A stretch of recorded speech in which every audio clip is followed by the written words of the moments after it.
Tragic mass school shooting in Uvalde has reignited the national gun debate. Democratic Senator Chris Murphy of Connecticut is leading a bipartisan group of senators to discuss gun safety legislation. Senate Democrats would need at least 10 of their Republican colleagues to get on board with the effort. Otherwise, the measure would fall short of the number needed to avoid a filibuster. For more on this, I want to bring in CBS News congressional correspondent Scott MacFarlane.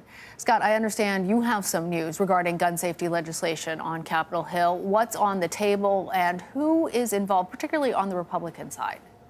Yeah, Lana, tomorrow there will be a virtual meeting, CBS News has learned, including Texas Republican John Cornyn and Connecticut Democrat Chris Murphy at a minimum.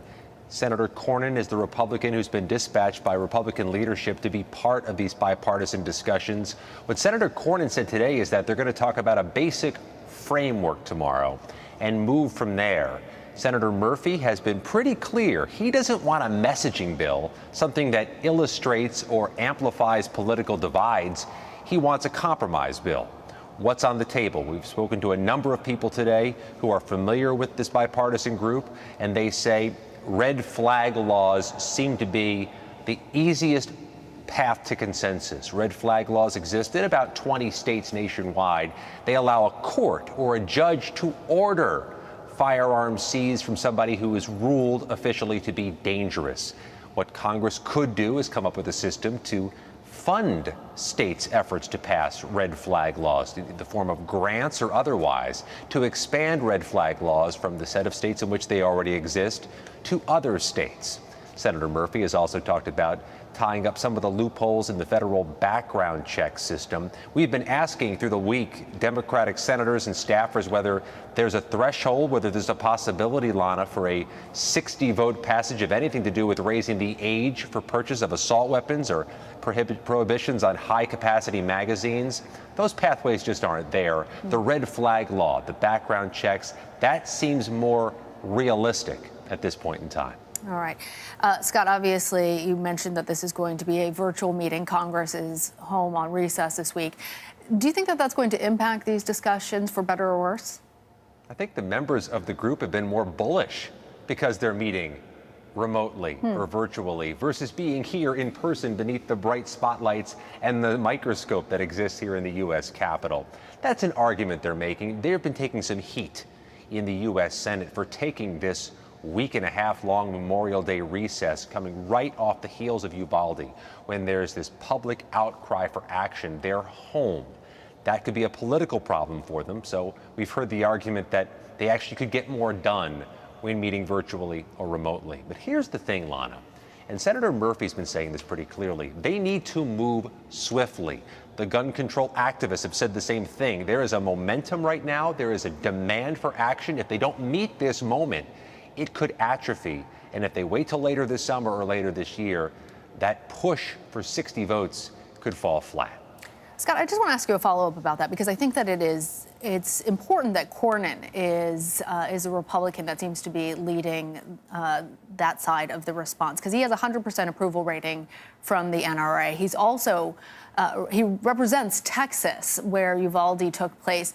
Have you heard that he is all in on trying to find something for agreement? He says right now they're just trying to find a basic framework and lay the foundation for the discussions. That's a more muted sense of enthusiasm from Senator Cornyn. But here's what we could tell you about the senator in the past. In 2021, he was part of a bipartisan discussion on background check loopholes to make it easier to conduct background checks for some type of gun purchases and some type of gun transfers. When those talks fell apart with Senator Murphy said that Senator Cornyn was negotiating in good faith, and that it's unfortunate that the talks didn't yield fruit, according to Senator Murphy, that they were legitimate talks. So here we are again. Talks resume tomorrow between those two leading figures and some other members of this bipartisan group. Well, we will be watching that closely. Let's go ahead and shift gears, though, Scott. Over the weekend, more House Republicans said that they will not cooperate with subpoenas and requests from the House Select Committee investigating January 6th. So tell us what happens next. Yeah, these 5 Republican congressmen who've been subpoenaed by the House January 6th committee, they've been pretty clear. They're not going to be talking to the House January 6th committee. The latest to announce that is Andy Biggs, the Republican from Arizona. Biggs making the same argument we've heard from some of these other Republican House members and any other number of critics of the January 6th committee, saying the committee is not properly composed, not properly authorized to do its work, in part because the members of both parties were appointed by Speaker Nancy Pelosi and because Republican leader Kevin McCarthy's choices were not allowed. Of course, one of Kevin McCarthy's choices was Jim Jordan, who is a subject of interest to this House January 6th Select Committee. They're going to have to move on to these June 9th and other June hearings without that testimony, without the things they want to hear from those witnesses.